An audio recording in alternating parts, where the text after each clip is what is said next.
Pasar saham baru aja gonjang-ganjing gara-gara keputusan Donald Trump. Beberapa orang jadi miliarder dalam waktu semalam, sementara yang lain rugi besar. Apakah ini strategi jenius atau justru malah chaos total? Dolar anjlok, Nasdaq jatuh, tapi tunggu dulu.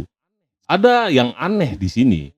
Gue bakalan bongkar gimana strategi brinkmanship Trump ini bikin pasar saham liar seperti roller coaster, dan yang lebih penting, gimana caranya kita bisa cuan dari kekacauan ini.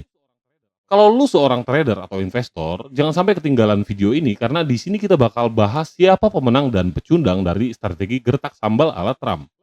So, like video ini kalau lu setuju Trump adalah seorang master negosiasi atau komen di bawah kalau lu pikir ini cuma taktik ngawur. Dan jangan lupa untuk subscribe serta nyalain loncengnya karena di Saham Otodidak kita selalu kasih insight terbaik biar lu nggak ketinggalan momen besar di market.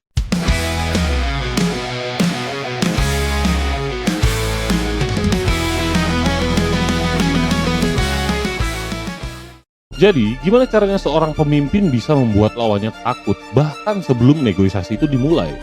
Jawabannya ada di dua kata, Madman Theory. Strategi ini bukan barang baru, teman-teman.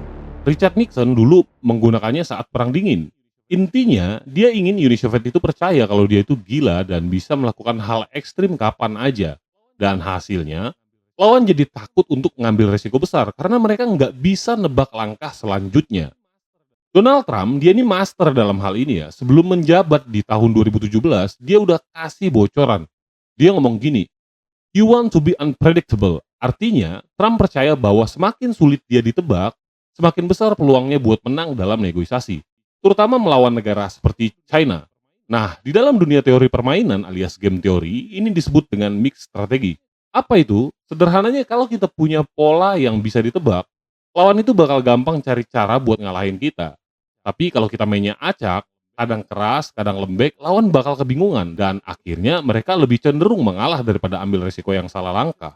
Strategi ini bisa bikin sukses dalam situasi tertentu ya, karena bikin lawan mikir dua kali sebelum ngelawan kita. Tapi pertanyaannya, apakah ini benar-benar strategi jenius atau cuman gaya kepemimpinan yang berantakan?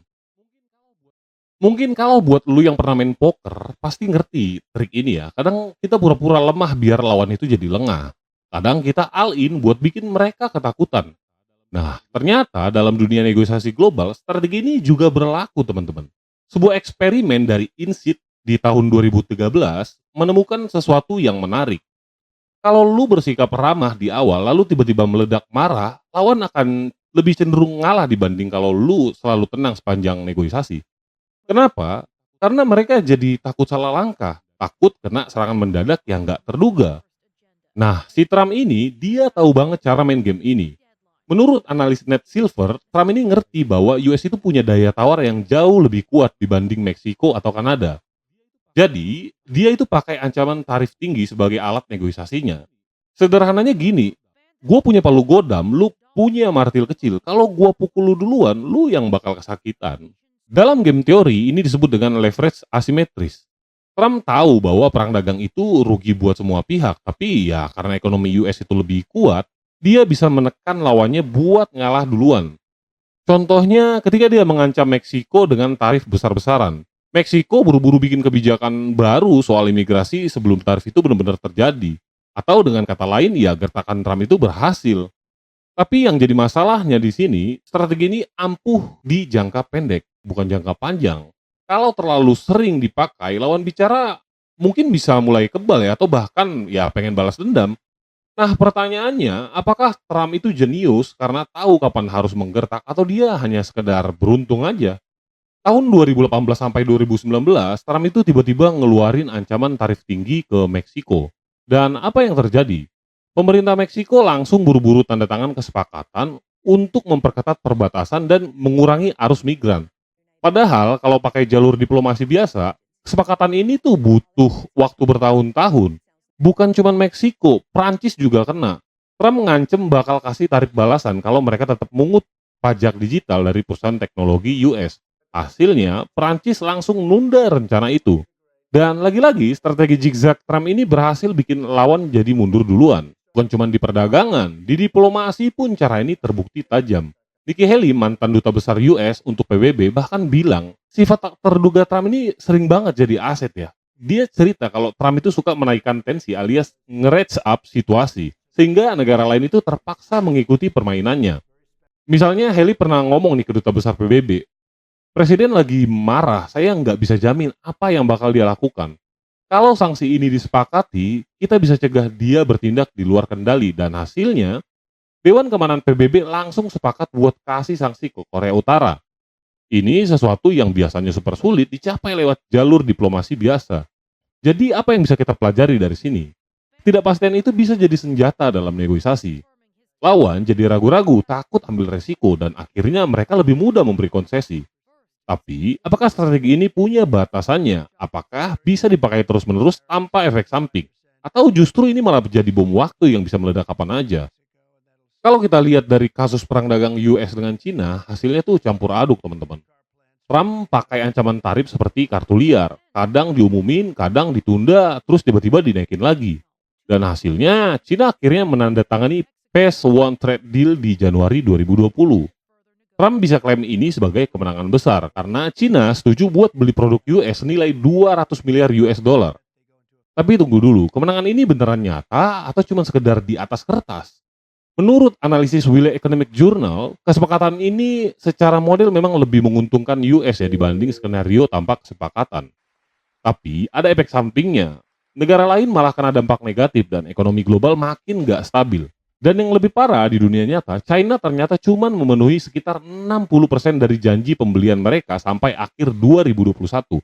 Artinya, apa yang di atas kertas terlihat megah, ternyata realisasinya jauh di bawah ekspektasi. Inilah jebakan dari strategi brinkmanship ala Trump. Kelihatannya spektakuler di awal, tapi ternyata sering nggak berkelanjutan.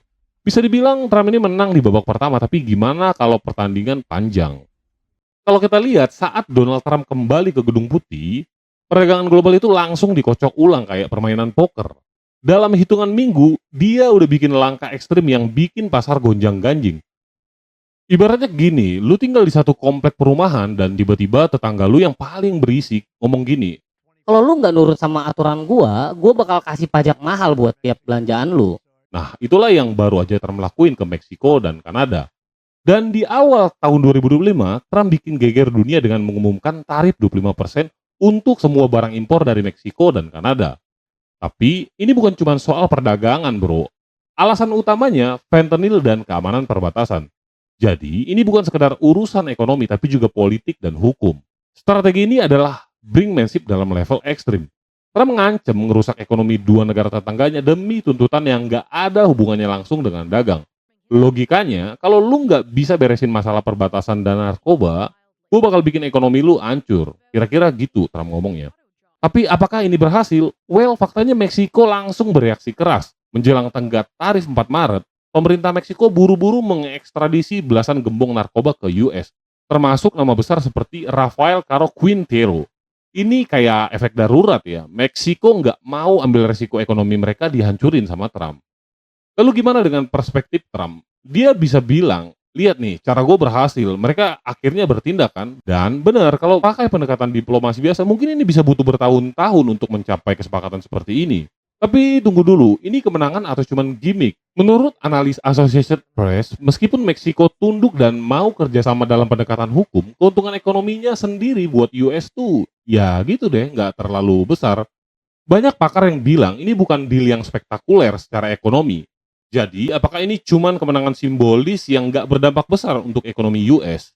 Tarif ini tetap diberlakukan sementara, tapi dengan resiko besar, Kanada dan Meksiko mungkin bakalan balas dendam dengan kebijakan dagang mereka sendiri. Kalau itu terjadi, efeknya bisa lebih merugikan daripada keuntungan yang didapatkan dari US. Jadi, apakah Trump ini memainkan strategi catur 4 dimensi atau justru dia sedang gambling dengan ekonomi global? Apakah ini langkah jenius atau bumerang yang bakal balik kena dirinya sendiri? Ada yang menarik nih.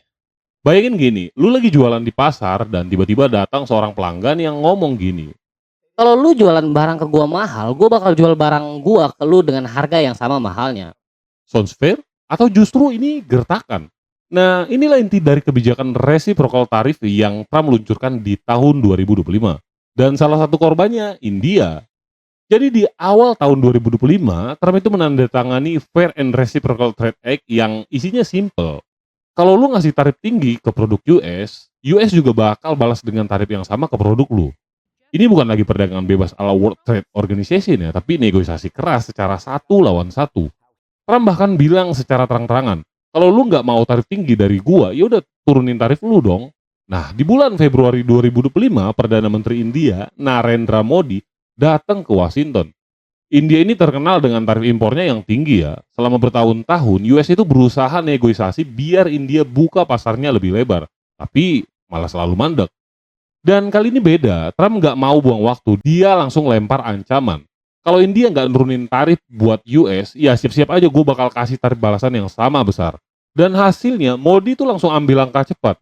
India setuju untuk nurunin tarif di beberapa sektor dan membuka akses lebih besar untuk produk pertanian di US. Bukan cuma itu, India juga janji untuk meningkatkan pembelian energi dari US dari 15 miliar US dollar ke 25 miliar US dollar.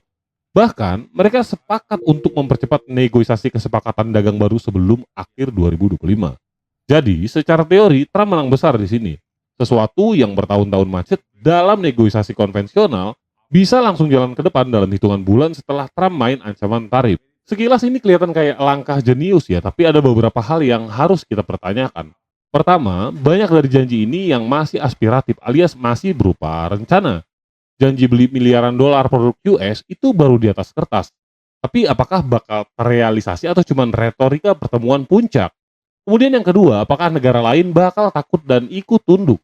Atau justru bakal melawan dengan kebijakan balasan? Karena kalau semua negara mulai balas dendam tarif, ini bisa meledak jadi perang dagang besar-besaran. Di sini, Trump jelas menunjukkan bahwa gaya negosiasinya itu nggak biasa. Dia nggak mau main lama-lama dengan diplomasi ala presiden sebelumnya. Dia lebih suka pakai tekanan langsung untuk dapetin hasil cepat. Tapi, apakah ini bakal berdampak jangka panjang atau cuman kemenangan sesaat yang nanti bisa berbalik jadi bumerang buat US itu sendiri? Oke, tadi kita udah bahas gimana Trump pakai strategi ancaman dan ketidakpastian untuk menekan lawan dagangnya. Tapi sekarang yang jadi pertanyaan, apakah ini benar-benar efektif atau justru bikin ekonomi makin gak stabil? Para ekonom, akademisi, dan pakar perdagangan global punya banyak pendapat soal ini. Ada yang bilang strategi Trump ini brilian, ada juga yang bilang ini cuma taktik jangka pendek yang bisa jadi bumerang. Jadi, mari kita bahas beberapa poin penting yang bakalan jadi bahan perdebatan di dunia ekonomi pasca 2025. Kita semua kan udah tahu ya tadi kalau Trump itu suka pakai strategi tak terduga untuk menekan lawannya dan ya dalam jangka pendek memang sering berhasil. Tapi yang jadi pertanyaannya sekarang apakah ini strategi jitu jangka panjang atau cuma bom waktu yang siap meledak? Menurut Harvard Program on Negotiation, strategi unpredictability ala Trump ini cuma efektif buat negosiasi satu kali jalan.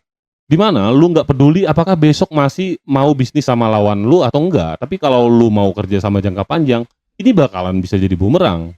Lalu kenapa strategi ini bisa jadi masalah di jangka panjang? Ibaratnya gini ya, kalau lu terus-terusan main ancam dan gertak, cepat atau lambat orang bakal muak dan ngelawan balik.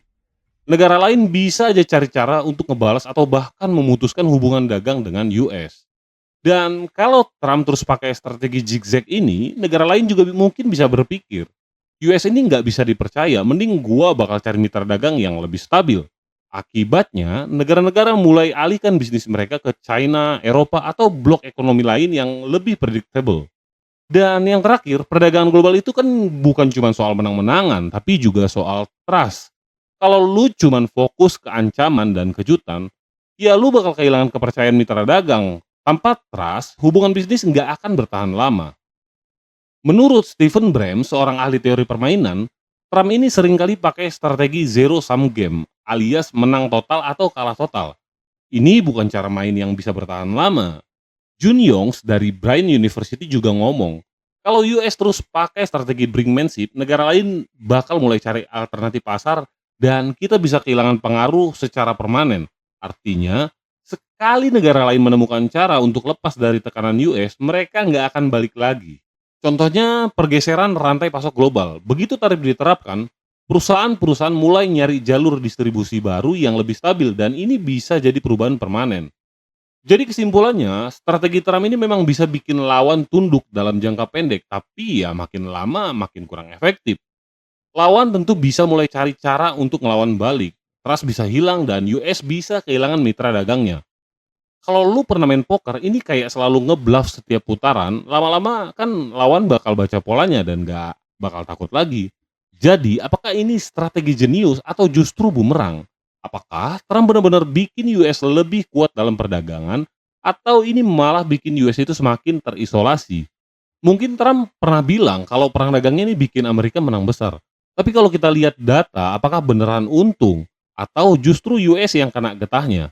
Banyak ekonom udah neliti efek nyata dari kebijakan tarif Trump. Dan kesimpulannya ya nggak terlalu menggembirakan buat rakyat Amerika sendiri. Terus siapa sebenarnya yang bayar tarif Trump? Trump seringkali bilang gini, bahwa tarifnya itu bikin Cina bayar mahal. Tapi beneran gitu nggak? Ya nggak juga. Studi di American Economic Review dan analis dari Peterson Institute menemukan bahwa yang justru kena dampak terbesar adalah konsumen dan importir di US. Gimana cara kerjanya? Gini, ketika Trump naikin tarif untuk produk impor dari China, banyak orang kira China bakal nurunin harga biar tetap kompetitif. Tapi kenyataannya, perusahaan China nggak nurunin harga sama sekali. Akibatnya, yang bayar harga lebih mahal itu siapa? Ya tentu Amerika sendiri. Harga barang impor naik setara dengan kenaikan tarifnya. Jadi ini ibarat pajak tambahan buat warga US yang beli produk dari luar negeri. Terus siapa dong yang untung dan siapa yang rugi? Oke, tarif bikin industri baja dan aluminium US itu memang naik ya sebentar, tapi apa efek dominonya? Industri hilir yang butuh bahan impor seperti otomotif atau manufaktur justru kena dampak negatif. Mereka harus bayar lebih mahal buat bahan baku, yang akhirnya bikin harga produk mereka juga naik. Hasil akhirnya, lapangan kerja nggak bertambah secara signifikan, malah ada yang terpukul karena biaya produksi jadi lebih mahal. Laporan dari Brookings bilang kalau strategi brinkmanship Trump ini terhadap China sebenarnya keliru. Trump kira China bakal tunduk kalau ditekan, tapi dia justru underestimate tekad China buat bertahan. Bahkan dalam isu sensitif kayak Taiwan, ancaman Trump dianggap berbahaya. China bukan negara yang gampang didikte. Kalau dipaksa terlalu keras, justru bisa berujung pada ketegangan geopolitik yang lebih serius. Dari perspektif hukum dagang, banyak pakar seperti Petros Mavroidis bilang bahwa kebijakan reciprocal tarif Trump ini sebenarnya ilegal menurut aturan WTO ya. Kenapa? Karena ini melanggar prinsip perdagangan multilateral. Dan lebih parahnya lagi, strategi ini bisa melemahkan WTO dan norma dagang global. Kalau semua negara ikut-ikutan, kita bisa masuk ke era baru perang dagang yang lebih liar dan nggak ada aturan jelasnya. Jadi, kalau kita lihat dampaknya secara keseluruhan, apakah strategi ini bikin US itu makin kaya? Ya enggak juga. Analis dari Tax Foundation dan Moody's memprediksi bahwa kebijakan tarif global Trump ini yang dimana 10-25% buat semua impor, ini bisa bikin ekonomi US itu melambat dan menambah beban keluarga US lebih dari 1.200 US dollar per tahun, yaitu gara-gara harga barang makin mahal. Bahkan, 4 profesor ekonomi perdagangan terkemuka sampai ngeluarin statement bersama yang bilang gak ada pemenang dalam perang dagang. Upaya Trump ini ibarat menembaki kakinya sendiri. Setelah semua ini, kita bisa lihat bahwa meskipun strategi Trump ini bisa bikin geger dalam jangka pendek, dampak ekonominya untuk US sendiri nggak seindah klaimnya ya. Tarifnya bikin Cina bayar, tapi justru beban tambahan buat rakyat dan bisnis di US itu sendiri. Industri tertentu memang sempat untung, tapi banyak sektor lain yang terpukul dan kalau perang dagang ini makin luas, efek negatifnya bisa makin parah. Terus gimana dengan orang-orang yang justru ngelihat ini sebagai langkah yang jenius? Apakah Trump sebenarnya punya strategi yang lebih dalam dari yang kita kira? Sejumlah praktisi dan pejabat berpengalaman justru melihat bahwa gaya tak terduga dari Trump ini bukan sekedar gaya-gayaan, tapi strategi negosiasi yang memang disengaja. Misalnya Nikki Haley, mantan duta besar US untuk PBB. Dia bilang kalau sifat tak terduga Trump ini kayak kartu liar di meja poker, bisa bikin lawan jadi takut untuk melawan.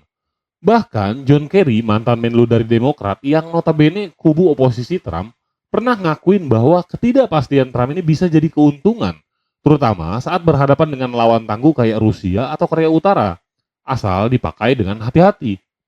Idenya gini, dengan Trump unpredictable, negara-negara lain jadi lebih berhati-hati sebelum mencoba menguji kesabaran US. Bahkan Josh Lipsky dari Atlantic Council menilai langkah Trump ini berhasil membangun dunia soal ketimbangan tarif global. Banyak negara sebelumnya menerapkan tarif tinggi ke produk US, tapi US sendiri nggak banyak melawan.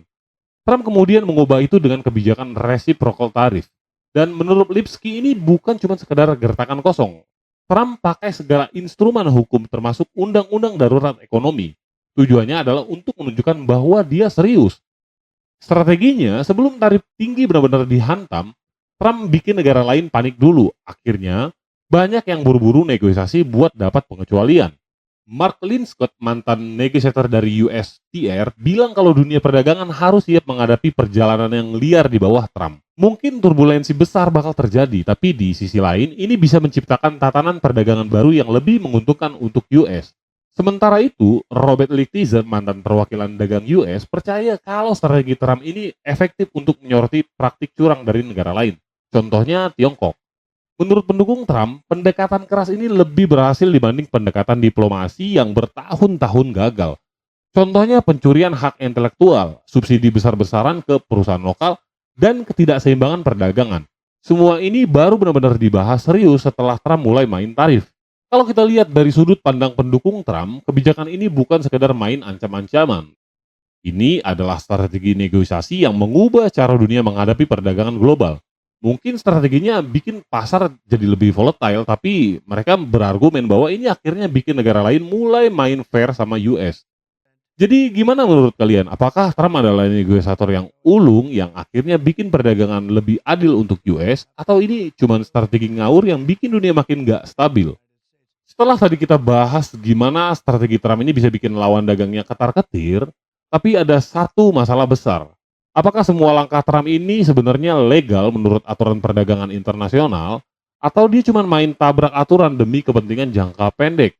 Kita tahu lah bahwa dunia perdagangan itu punya wasit yang disebut WTO atau World Trade Organization. Dan dalam sistem ini ada mekanisme yang jelas untuk menyelesaikan sengketa dagang. Masalahnya, Trump ini seringkali nggak peduli dan lebih suka main aturan sendiri. WTO sendiri sebenarnya udah ngelarang negara buat main serampangan naikin tarif secara sepihak. Tapi Trump, dia punya cara untuk ngeles dari aturan ini. Dia pakai alasan keamanan nasional dan dalih hukum dagang domestik. Intinya, kalau ada yang protes ke WTO, Trump bilang, loh ini buat keamanan nasional, bukan sekedar urusan dagang. Karena alasan keamanan itu subjektif, susah banget untuk diperdebatkan di pengadilan WTO.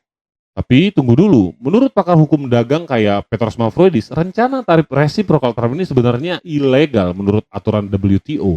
Kalau US terus maksa, negara lain bisa sah-sah aja balas dendam dengan tarif tandingan. Dampaknya, beberapa sekutu US itu justru merasa dihianati. Contohnya Uni Eropa dan Kanada, di mana mereka tiba-tiba kena tarif baja dan aluminium dari Trump di tahun 2018. Padahal mereka bukan musuh, bukan rival strategis, tapi tetap diperlakukan kayak lawan dagang keras. Hal ini bikin sekutu US ini mulai ragu buat tetap setia. Kalau US aja main kasar ke temannya sendiri, gimana sama yang lain? Akibatnya, kepercayaan terhadap kepemimpinan ekonomi US itu jadi goyah. Pakar keamanan sampai bilang gini, kalau retaknya kepercayaan ini nggak sebanding sama keuntungan ekonomi kecil yang didapat. Artinya, bisa jadi US menang jangka pendek, tapi bayarannya mahal banget di jangka panjang. Kalau kita tarik kesimpulan, strategi Trump ini emang bisa kasih efek kejut yang bikin negara lain buru-buru berunding. Tapi, apakah ini strategi jangka panjang yang solid? Nggak juga. Efek negatifnya banyak.